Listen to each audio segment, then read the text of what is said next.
hero është njeriu që kryen një akt sublim, vetë sakrifikues, për një të mirë në funksion të njerëzimit.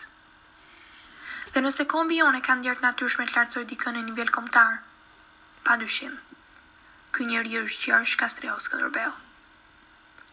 Mendimet, strategjia, oratoria, inteligjenca dhe stili i drejtimit do të krijonin bindshëm profilin e një heroi kombëtar.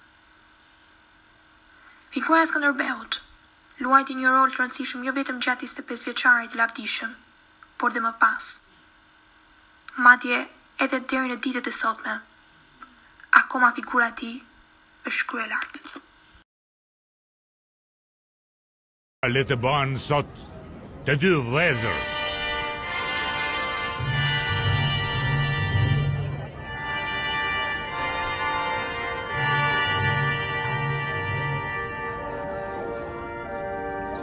Qysh sot, shpata e shqiptarit do të pres vetëm arbit. Gjatë atij një çerek shekulli, mbrojtja e heroit kombëtar nga deportimi i turqëve në Europë krijonte shpresën tek ata të fundit, se sundimi osman mund të ndalej, mund të kthehej mbrapsht, madje edhe të largohej në Azi, ande nga kishte ardhur.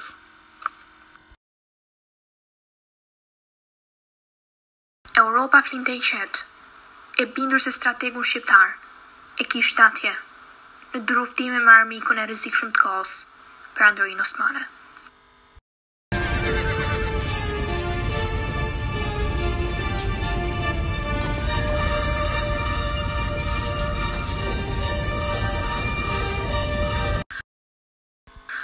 Europianët zgjodhen Skënderbeun si simbol qendrese dhe shprese për të frymëzuar ndjekësit e tij më pas. Autorët e parë të huaj që shkruajtën për të ishin serbët. I pari, më 1410 ishte një prift, Martin Segon, i pasuar nga shumë e shumë të tjerë, ndërshekuj. Që nga ky moment, figura e Skënderbeut lidhet me çdo ndryshim, zhvillim, përplasje, rrezik dhe situata të ndryshme që krijoheshin midis Perandorisë Osmane dhe pjesës tjetër të Europës.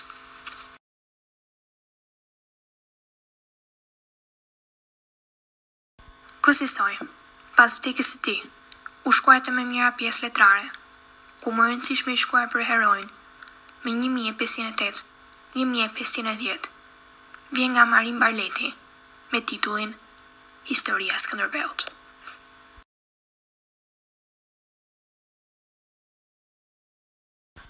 Gjatë kësaj periudhe, ai filloi të shfaqë vrullshme dhe piktura, shumica e të cilave përmbani më shumë një perceptim të gabuar, imagjinar e surreal, dhe tepër të ndryshëm nga njëri tjetri, të cilat shpeshherë të bënin të dyshosh se cili është i vërteti.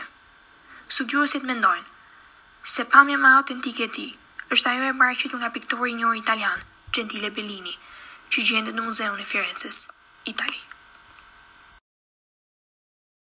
Tashmë Skënderbeu po bëhej monument në qendra të ndryshme të Ballkanit dhe Europës. Sjell gjithashtu heroin kombëtar në vitin 1621, prifti francez Nicolas Cousin, në mesin e shekullit 17, sjell Gjergj Kastriotin në një rrëfim mjaft interesant. Shoh në Kastriotin dikë më të madh se Leonidasi dhe Mistokliu, shoh Piron, shoh Aleksandrin e Madh, dhe pse armiqtë e tij ishin më të fortë se maqedonësit, pra guximi i tij nuk duhet në ndërsuar. Ai ishte ushtar përpara se të bëhej burr, dhe natyrshëm u gjet me shpatë në dorë dhe kuraje në zemër. I madh, me një fytyrë magjepsëse, i fuqishëm dhe i shëndetshëm. Sytë e tij kompozoheshin me sulberit dhe rrufes. Duart e tij ishin krijuar për të mbajtur shkëndijat e rrufes. Këmbët e tij nuk ngjasonin me asnjëri.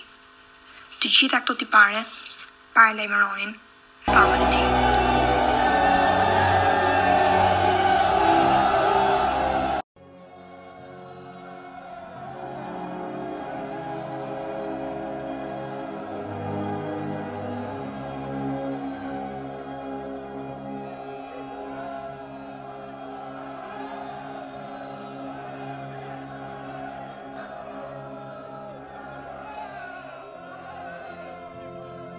Gjergj, Tanushi të dërgon flamut.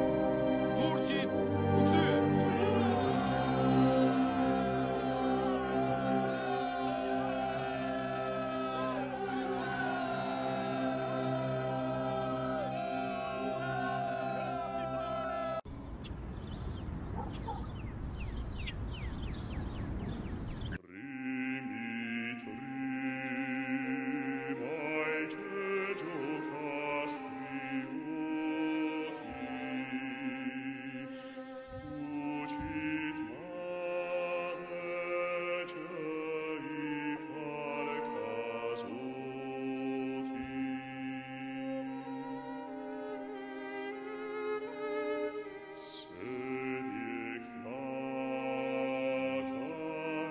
este